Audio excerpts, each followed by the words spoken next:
conference will now be recorded. Good evening, everybody. I want to welcome you to the February 19th Energy Sustainability Committee meeting. I'll open up the meeting at this point and call the meeting to order. Let's see, first order is the signing of the documents. Maybe Patricia comes. I think she has the minutes from the previous month, but Kathy, you have the I have minutes? them from January, yes. Okay. Patricia should have the December, or no, November, did she have? She would have had December. We didn't do December. We didn't do December. We didn't know for That's Yeah, right. that's right. So it'd be we have a quorum. November. Would it be November and submitted in December, so January. That's right. it Yeah, would've this been- is January. Well, you know what? I looked all over and I could not find a copy of her minutes, but I didn't go back far enough. I went back to December. Yeah, But- yeah. I'm looking like, where did those minutes go? I can't, because I was gonna print them out and Right. have a sign in case she wasn't here. It feels like we had one because we had that whole big town meeting, but then, Yeah, 2 days later. we Right, had- right, yeah. That's right. So, that's right. So it's November. I had to go back far enough. Well, that explains that mystery.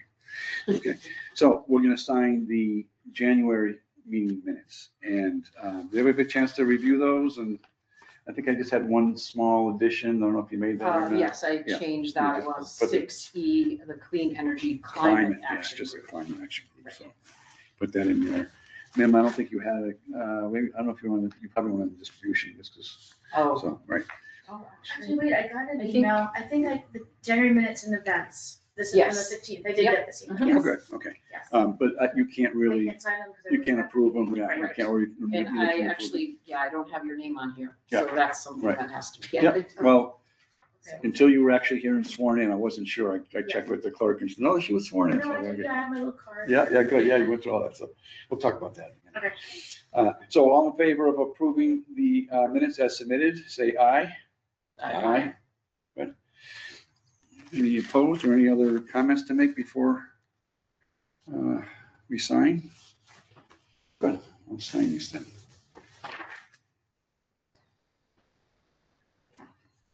There you are.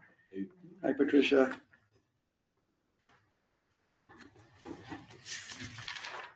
Thank you.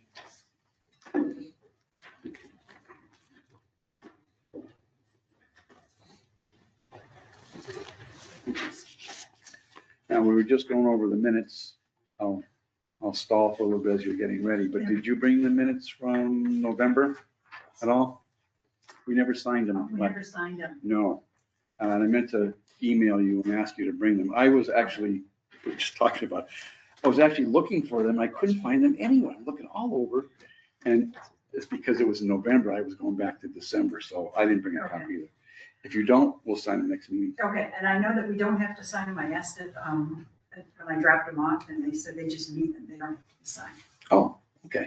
So Oh, okay. if we all vote, we approve them, They just, they just need a copy.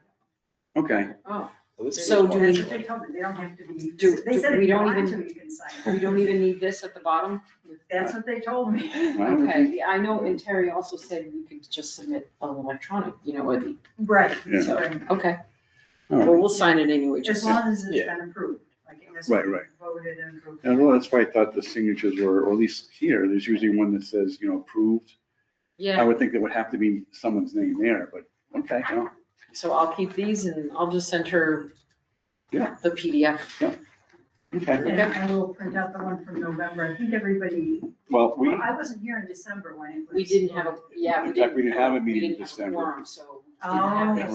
right. And in January, right, so, So it's never been approved. It's never been, No. Okay. but we can certainly approve them right now because we all have read them and Yes. Right. we were ready to approve them back in our January meeting.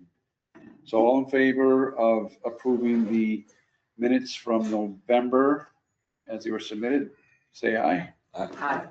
Any opposed? Any other discussion on that? Motion carries, so those minutes are good. We're good. That's great. Okay, and Patricia, do you want to do the minutes for this Yes. meeting? Yes. I will. I mean, I'm Good. happy to do them again, but happy to also pass it on. All right, so, where are we here? Oh, additions to the agenda. I sent out an email about the community summit meeting, I think I was gonna add on to the agenda. It's on here. I don't know if you saw that, but there's this community summit, I think it's called, that I'd like to add on to the agenda under the other section, if that's okay with everybody. Okay, good. Next is under appointments, I guess, we have a new member, Mim Plavin Masterman. Is that how you say your name correctly? Plavin? Plavin, Plavin? I mean, old country, Yeah. Plavin, but you're Plavin. Yeah, I'm more old country. Plavin, Plavin. yeah. Okay, very good. What's your first name? First name is Mim, it's short for Mim, Miriam, okay. but everyone calls me Mim, Mim, except my mom when she's annoyed. Yeah. We're happy to have you. You have a very impressive submission that you gave for that letter of interest. So I think there's a lot of good things you can bring to the committee. Yeah, so I think there's a lot of overlap with my background and my interests and what you guys are working on. Good, good. Yeah, so thank you for allowing me to join. Yeah, good, good. So do you want to just go around, just introduce yourselves quickly and just, Okay, Yeah. I'm Patricia Grubbs, I've been working on the transportation subcommittee. And I've been a member since 21. one of the originals? Yeah. I'm Kathy Bernard, and this is my second year of being a member, and That's right. basically on outreach and events, coordinating the events that we participate in to get information out to the public. John Picara, I'm the chair, and I've been a member since the beginning in 2021. As involved with the Belchertown Community Choice program, getting that going, and it's been going on for a couple of years now, year and a half. So that's it for me. I'm Sam. I've been in the committee since July, I want to say. And recently I've been working on trying to get a mapping project started of Belchertown's resilient and connected lands. And I've also been working with the Hampshire Food Policy Council on trying to get some food security measures going on in Belchertown. I'm Reed Collins. I've been on the committee a little over a year. I joined at the same time that Kathy did. I've mostly been working on the education and public outreach, so writing articles for the newspaper and the town newsletter and stuff like that. Website management too, right? And then the website, yeah. Yeah. I'm Mike Kishnak, I'm on the transportation subcommittee. Since the beginning. Yeah. And we now have 1.5 months of actual operation of our electric vehicle charging station. Yeah. That's awesome. That's awesome. So Mike is an associate member. That's why he's he was a lit. He's not like a. He's not allowed at the the bad boy. It's a kid's table, yeah. So, but he was a member from one of the original members, and then when his term was up, or after 2 terms, maybe you served, I think. Yeah, I think I've been associate for about 2 years. Yeah. And then he rejoined as an associate member, which means you're a non-voting member, but you still participate in projects that you may have been involved in or what have you. So good. The benefit of being an associate member is that, well, you lose the vote, but you don't have to sign the meeting minutes. Yeah, Right. a little more freedom there. So, and missing is Chris Bambakis. He joined us several years ago. He wasn't one of the original members, but shortly thereafter, he was involved with the Belchertown Community Choice Program as well, getting that going. And the other member is Rich Prager. He is, he's not on, right? Oh. He joined the same time as you or? Yeah. Just last year, yeah. And he's got a background in forestry and he's retired, so he was in Mexico. Last meeting, he was coming in from Mexico. That was kind of fun. Yeah, so good. That's us. Good. Anything else you want to say or questions? And we have Joanne on phone. too. Looks like Oh, Joanne associate. joined remotely. Is that Jay for Joanne? Yeah? Yes. Joanne, you there? Yes, Good. You want to do it, you want to introduce yourself to our new member, Mim? Okay, I'm Joanne Collins, and I worked on education and outreach for like 4 years, and now I'm working with John on Earth Day. I'm an associate. Right, she was another one of the original members, and opted to become an associate after her terms were up. So good.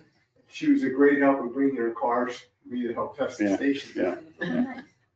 Thank you, Joanne. Thank you, Joanne. So Thanks. we have a really, we actually really, we're blessed with a good committee, so, yeah. Good. Okay. Anything else you'd like to add, or was it basically everybody, you're all set? I think so. I mean, the letter of interest was pretty much some of it, but then Yeah. I think I forgot to put in rail trails in my letter, and I actually studied rail trails. Like I Oh, wrote my nice. doctoral dissertation on development of rail trails Oh, good. across the country. So I was pleasantly surprised that I saw this rail trail project. Yeah. So- Yeah, actually, Rich Prager he's on the rail trail. It's part of the transportation. Yeah. Greenway, Yeah. The Greenway, yeah, right. Just the Friends of the Greenway meet on Tuesday, Okay. first Tuesday. Yeah. Yeah, so he's involved in that too, so that's good. Nice fit. All right, let's go on to the action items and discussions of report on the subcommittees. And we'll start off with transportation.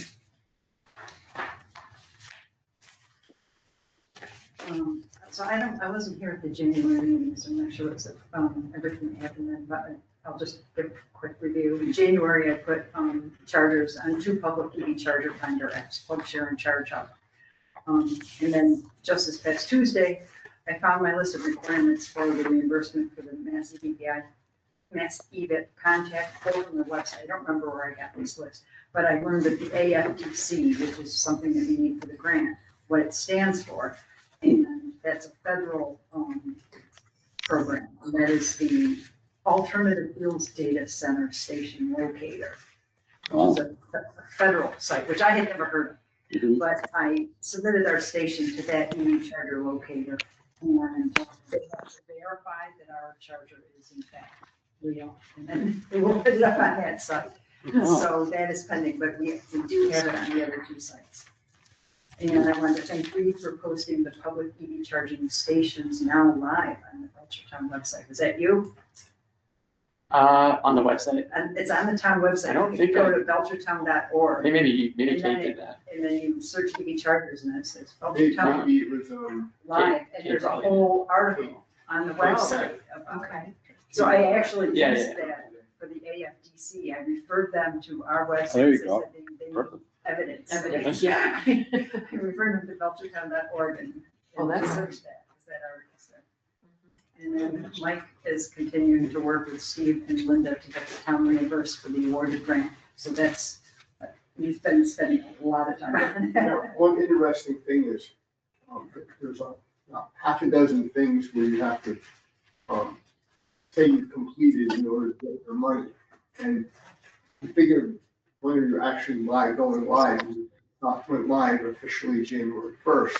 It turns out that one of the requirements are that is the AFDC date. So let's say we get that in for March 1st, instead of having 3 years of operation, we'll have to have 3 years and 2 months of operation before we can say we don't want to do it anymore. Right.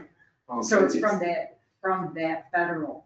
Right, right. So it's just That's one of what the the class says. bureaucratic nuisances, but in theory, we need, in order to get this 43,000 and change $1,000, we got to operate the station for over 3 years. And right, Oh, I'd say for yesterday, things are going, glass is 90-something% full.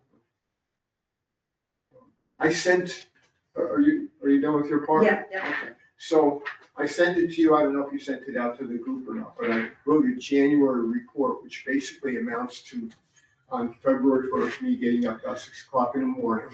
I'm sorry, I thought that went out to the group. Right. I did not. Okay, that's right. We can say, and I cranked through the, amp up, or the software provider's network data, and came up with all this data for the month of January. And then we have the homegrown software, which actually figures out how we're progressing towards revenue neutrality, paying back the money. And so that I have that information for January, and I also did it through this morning at 6 a.m. today. So I'll read through the highlights here. Yeah. It shouldn't take me too long. For January, and I'll say what's going on in February. And this is the information that they need, the mass EDIP needs for us to gather for the grant. Yeah. We have to show that we can get all this information, Yeah. Oh, cool. user data. So we have Linda LeDuc archiving on a monthly basis, but it also stays in the cloud in the AMP Up app indefinitely, so they tell me. Well, that's good to have two locations. Yeah. They come And I back have it in in my for house too, so it's information. in 3 We locations. have it. Okay. So who's actually gonna manage this information and make sure that it gets to the right place? It shouldn't be Linda you. LeDuc Yes. is Right. going to be the town person. She is in a transition state with me because she is very busy with other Oh, stuff. yeah. Oh, And I yeah. said, take your time, because I need to do a lot of this stuff for this group, and so. Yeah, you're still kind of test driving the whole thing. Yes. Yeah. So for January, we had 18 charging sessions. Not bad for a first lot month. For a first month. Mhm. And in February, through the 17 days, we had 14, so we're actually ahead of the number charging. We had, in those 18 charging sessions, 7 were with AMP Up and 11 were with the credit card reader. But in February, it flipped a little bit. From 14 we have now, we have 8 through AMP Up and 6 through the credit card reader. Interesting. And there's a slight difference where each transaction with AMP Up, we pay 30 cents when someone goes through that, because the way we structured that, we're gonna pay all the fees. And the people out there just see the price of 34 cents. And if they use the credit card reader, it only costs basically us 10 cents instead of 30 cents. So look at how it's being used in January. The minimum, average, and longest durations of charging were 15 minutes. The average was an hour and 20 minutes, and the longest was 3 hours and 37 minutes. And in February, with the 14 sessions, it skewed to the minimum being 27 minutes. I didn't calculate, I forget what the average was, but we had one session that went for 4 hours and 25 minutes. I think an hour and a half is probably about right for an Yeah. average. Yeah. Yeah, about an hour and a half, I would say. So, the ability for people to get the credit card or AMP Up working, and they actually get it plugged into the car, and actually the electrons flow, because they have to pull out the cable, and sometimes you get messed up with, oh, I gotta push that black button in order to release the cable. No one timed out. There's a 2.5 minute timeout. Okay. So they figured it out before the time down. Right, and so the longest duration in January was 49 seconds, and it was probably. It'll similar track to- how long when you first do it, before you push the button. Is that what you're saying?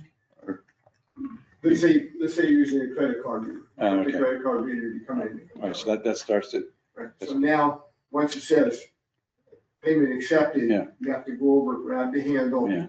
And have to push the black button, and then the auto releases and spools it out to you. And by the time you push it in the car, Yeah. connects in Connects. there. It doesn't The really longest time spool was it out. 49 seconds. You Okay. have Oh, to okay. pull it really hard. So I think some people may say, oh, it's not working. You have to really pull it, yeah.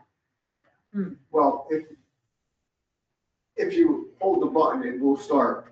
If you're a little bit patient, it will start unspooling, so you don't have. Oh, well, okay, because I pushed the button and nothing You happened. wait. And then, okay, well, then I. Like my wife, she doesn't wait.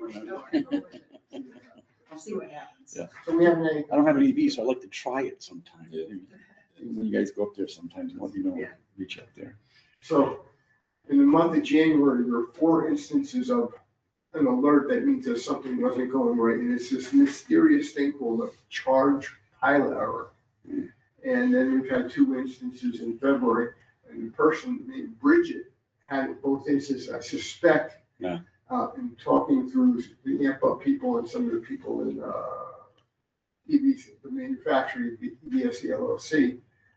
There's certain car models, and I think they mentioned something about a Mustang, where sometimes when you connect it, things get, I don't know whether it's a data exchange between them gets skewed, or maybe there's a connection may vibrate. I don't know what it is, but this person named Bridget had 2 of these messages. I'm trying to find Bridget, and I don't know how to do it, whether to just camp out there indefinitely. Bridget shows up and nobody knows who Bridget is, right?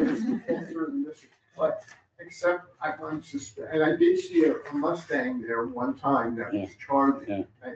She has probably charged successfully at times. I think it may be just maybe connected when she put it in and took it out, maybe she was chattering, connecting it somehow. I don't know the exact details, but it's, you know. So if we see a That's the Mustang, worst of our problems. if we see a Mustang up there, we'll go over and ask if that person's Bridget. Yeah. That would not be creepy. It's like, She's being stalked. yeah, how do you know? Yeah. Yeah. I'm actually surprised that you have that information, yeah. So the CO2, pounds of CO2 emissions were 205 pounds of avoided emissions. For January and 17 days of February, we're ahead of that pace with 182 pounds. Nice. We charged, I'm gonna round the numbers, 128 kilowatt hours worth of charging in January, which isn't a whole lot. But in 17 days, we have 114, so we're ahead of it on the energy as well. And so the average charging was a little over 7 kilowatt hours per session. Let's see. How much per session? 7? 7 kilowatt hours. Okay. Let's see.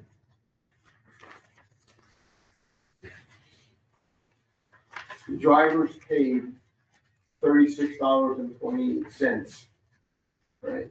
And so the sum of all their payments in January, it's not a lot of money, right? And in February, we're up to $32.16, so February's ahead of pace in every way. There were 2 sessions in January that they charged for less than a kilowatt hour. If you charge for less than a kilowatt hour, the amp up software has this funny thing where it says, no, less than a kilowatt hour, you got it for free. We're not going to, we're just not even going to process. So if you wanted to steal some energy, you just Yeah. pay less than a kilowatt hour. But that didn't happen all in February. Right. I think that happened in January because we were testing, we were still doing testing. These weren't us. Oh, this wasn't us, No. okay. Because I did that when we were doing something, and I saw that it came up on my app. And it was in January, so maybe it wasn't. All right, let's see what else we got here. So the energy price, the energy only price that Affinity House charges, starting in January, the rate went down. It's basically 10.1 cents per kilowatt hour. And when we figure out how to estimate what the grid services charges are gonna be, it's about 13 cents per kilowatt hour. Right? So, and one of the things that I found out in chasing down a few things to figure out how much power is being used when nobody's plugged in, is that what we bill the customers on are net kilowatt hours, how much they put in their car. But we pay for what comes in on our line, and there are losses in the system. Right. And so those losses are resistive, and I don't know, who knows what I2R losses are, raise your hand. But ours, Good man, all right. Okay, so what I've done is looking at like, they said that there's a certain amount of loss when it's charging at the full 9.6 kilowatt hour rate. And that works out to 1.7% losses. Right? But losses with I2R, the 2 means a square relationship. If you charge at, instead of 9.6, which are the nominal, if you charge at 4.8, the losses are not half, the losses are a quarter. Okay? So I've come up with a sampling method to figure out how often are they charged at the different levels. And so the weighted average that I've come up with based on January, February, it seems to have converged this number is 0.6% losses, which means that if the customers charge